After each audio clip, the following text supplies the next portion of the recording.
donde también vamos a comentar el día de hoy, que es gas. Y esa era una muerte anunciada, donde ustedes, si revisan lo que hablamos un año atrás, les dijimos que íbamos a tener unos problemas de gas impresionantes por el marchitamiento que había hecho el gobierno nacional con Ecopetrol y por las situaciones que se estaban viviendo en ese aspecto. Esto se hubiera podido absolutamente no tener que vivir, porque Colombia tiene la capacidad de tener el gas suficiente, natural, sin tenerlo que traer importado, y hubiéramos podido generar riqueza y empleo en el país. Perdimos más de 27 billones de pesos que pagan de impuestos los sectores de gas, petróleo y minas, que no necesitaríamos una reforma tributaria si simplemente hubiéramos mantenido el estatus de lo que se tenía en ese proceso. Y ahí estamos diciendo algo muy importante. Nosotros estamos diciendo que hacia el futuro tenemos que recuperar la soberanía energética del país. Y hoy también tengo que decirles que gracias al Contralor y al Procurador General de la Nación hemos logrado que, en el caso, por ejemplo, de energía, se puedan haber pagado los subsidios del año 24. Tuvimos la semana anterior con el Contralor y el Procurador para hablar de temas de lo que tiene que ver con el apagón financiero que nuevamente está rondando al país. ¿Por qué? Porque gracias a ellos lograron que se pagaran los subsidios del 24. Pero es que tuvimos 3 trimestres que no se pagaron. Nunca había sucedido en ningún gobierno una situación como esta. Y con el Procurador y el Contralor hicieron que el ministro de Hacienda y el ministro de Minas pagaran, y felicitamos a los ministros que lo hubieran hecho. Pero repito, el año 25 no se han pagado los subsidios en el país. No se han pagado. Y eso es muy preocupante porque le va a llegar al próximo gobierno esa crisis importante y peligrosa. Tampoco se ha solucionado el problema más importante. El más importante se llama aire y no se ha solucionado y no hay recursos. Y el superintendente de servicios públicos no tiene los recursos en el fondo de estabilización para poder entregar esos recursos y salvar el riesgo sistémico que se va a tener en el país. No es de la costa, es del país, porque son los transmisores, los comercializadores y todo el sector el que está en riesgo si no se paga la plata que está ahí. Y también mostraron cómo eran malos administradores. Desde que tomaron aire, se ha crecido la deuda de una manera impresionante y no se ha mejorado el servicio, y tenemos ahora una cantidad de cortes programados. Esos son cortecitos programados que los llamamos corticos programados, pero se podrían llamar de otra manera. Y el otro, el de TICS. También tuvimos ya por cuarta vez otra ministra, ahora tenemos otro ministro, es una ministra.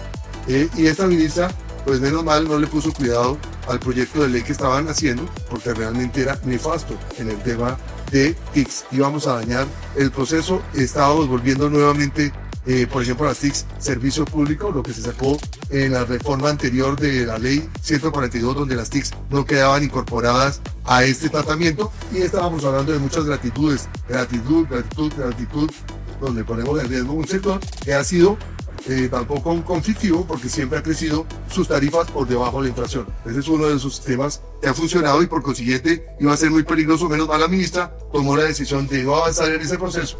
Marcos tarifarios, regulatorios tarifarios, que es muy importante, son lo que se está firmando por parte de la CRA y que van a tener un impacto entre 5 y 10 años, porque el que tenemos hoy actualmente lleva 10, y ese es el impacto, y se está haciendo de una manera mal. En la parte de residuos específicamente. ¿Por qué? Porque no están viendo la técnica, quieren bajar tarifas y están diciéndole a los colombianos que esa es la meta, bajar tarifas, pero están haciendo todo lo contrario para bajar tarifas, porque es que el planteamiento tiene que ser técnico y no simplemente político. Entonces ahí estamos en estos marcos y estamos haciendo toda la tarea y estamos haciendo todo el seguimiento y estamos mirando que no se puede correr.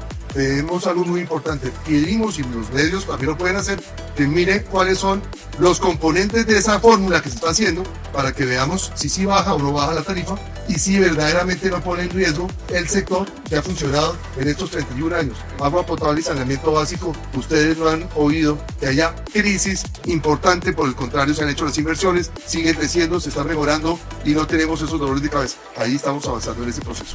La plata de los recicladores no entra a las empresas de residuos, simplemente es un par y paz, la reciben y la entregan, no hay utilidad en ese proceso. Y lo que sí está claro es que Basura Cero incrementa tarifas, y lo que estamos pidiendo es que el estudio se conozca públicamente. Esto no es un secreto de Estado, todos los empresarios tienen que meter la información al SUI y tienen que contar todo esto. Esto se tiene que mostrar de dónde sale esas tarifas que se quieren poner y cómo va a ser realmente el tema para que sea transparente. Nosotros estamos diciendo que no cuadra y que a cada empresa o a varias empresas tienen diferentes entregas de documentos que no coinciden con la realidad. Lo único que coincide es la cifra que quieren poner al final en el denominador. Queremos llegar a esto y lo que le quitamos a esto se lo ponemos a esto, pero el problema de esto es lo mismo del gas. No se va a ver mañana el problema, lo vamos a ver en un año y medio, más o menos, y ese nefasto resultado. En el marco tarifario se aumenta el 100% la tarifa de aprovechamiento, 100%.